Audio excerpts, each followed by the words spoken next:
In this video, we are going to learn how to mask numbers in Excel.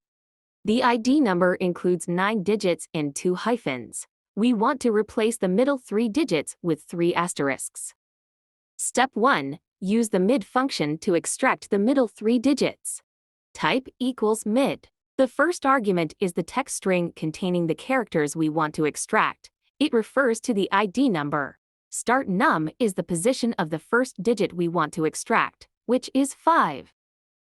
Numchars specifies how many digits we want to extract. We want 3. Close parenthesis, enter. The function returns the middle 3 digits. Select the cell and copy down the formula.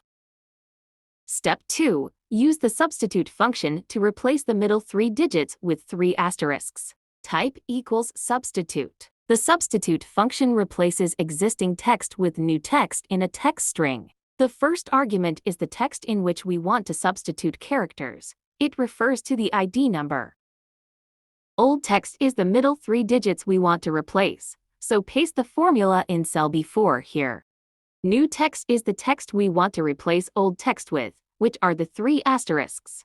Type double quote, 3 asterisks, double quote, comma. Instance num specifies which occurrence of old text we want to replace. If omitted, every instance of old text is replaced. Let's omit it. The function returns an ID number containing first 3 digits and 6 asterisks. Since the last 3 digits and the middle 3 digits are the same, they are both replaced with asterisks. Let's go back to the formula. Input 1 for instance num. Press enter. Only the middle 3 digits are replaced with asterisks. Select the cell and copy down the formula.